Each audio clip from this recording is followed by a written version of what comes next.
بسم اللہ الرحمن الرحیم والصلاة والسلام علی سید الانبیاء و اشرف المرسلین وعلی آلہ الطاہرین الطیبین اجمعین، اما بعد۔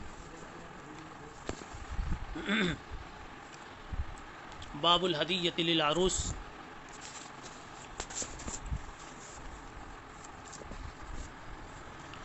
دلہن کو تحفہ دینا۔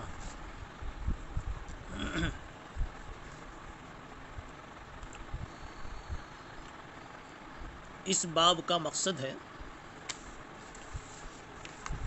کہ دلہا ہو یا دلہن، عروس میں عموم مراد لیا جائے۔ دلہا اور دلہن کو بطور تحفہ اور بطور ہدیہ کوئی چیز دی جاوے تو یہ سنت کے خلاف نہیں ہے، سنت میں اس کی اصل موجود ہے۔ اور جب سنت میں اصل موجود ہے تو گویا ایسا کرنا مزاج شریعت سے ہم آہنگ ہے، یعنی سنت بھی ہے کہ دلہن رخصت ہو کے جا رہی ہے تو اس دلہن کے لیے یا دلہا کے لیے کچھ ہدیے کا انتظام کر دیا جاوے۔ بائیں طور کی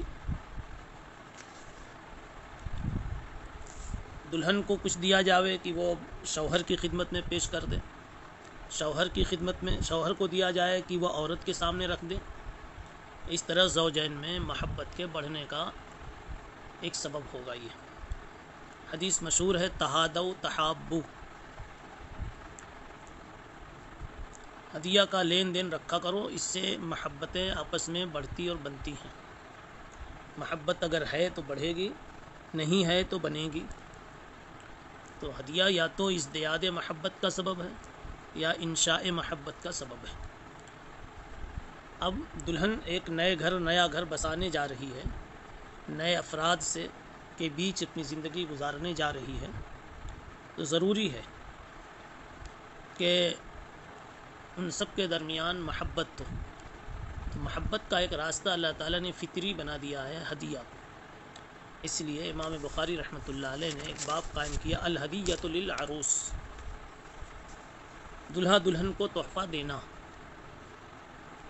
روایت لمبی آ رہی ہے، اس روایت کا خلاصہ یہ ہے کہ جناب رسول اللہ صلی اللہ تعالی علیہ وسلم نے حضرت زینب سے شادی کی، اور زینب سے مراد یہاں حضرت زینب بنت جحش ہیں۔ روایت کے راوی حضرت انس ابن مالک رضی اللہ تعالی عنہ، انہوں نے بتلایا کہ جناب رسول اللہ صلی اللہ علیہ وسلم کے پاس جب زینب آنے والی تھی تو حضرت ام سلیم نے ان کو کچھ ہدیہ دیا کہ لے جاؤ، آپ صلی اللہ علیہ وسلم کو یہ دے دینا۔ چنانچہ وہ ہدیہ آیا، آپ صلی اللہ علیہ وسلم نے اپنے لوگوں کو بلا کر کے کھلایا۔ پتہ چلا ہدیہ دینا بھی سنت ہے، بلا کر کھلانا بھی سنت ہے۔ حضرت انس خود ہی کہتے ہیں، میں گیا لوگوں کو بلا کر کے لے آیا، اور اس طرح سے یہ ہدیہ لوگوں کے بیچ کھایا کھلایا گیا۔ تفصیل اس کی عبارت کے ترجمے کے ساتھ آپ سن لیں گے، خلاصہ آپ کو بتایا جا رہا ہے۔ پھر آگے یہ ہوا کہ کچھ لوگ تو کھا کے چلے گئے اور کچھ لوگ دیر تک بیٹھے رہے۔ رسول اللہ صلی اللہ علیہ وسلم کو یہ چیز اچھی نہیں لگی، تکلیف کا باعث بنی کہ لوگ گھروں میں دیر تک بیٹھے رہیں، اس لیے آپ دوسری بیویوں کے یہاں اٹھ کر چلے گئے۔ مگر لوگوں کو سمجھ میں نہیں آیا تو قرآن مجید میں آیت نازل ہوئی، یا ایھا الذین آمنوا لا تدخلوا بیوت النبی الا ان یؤذن لکم الی طعام غیر ناظرین اناہ ولکن اذا دعیتم فادخلوا فاذا طعمتم فانتشروا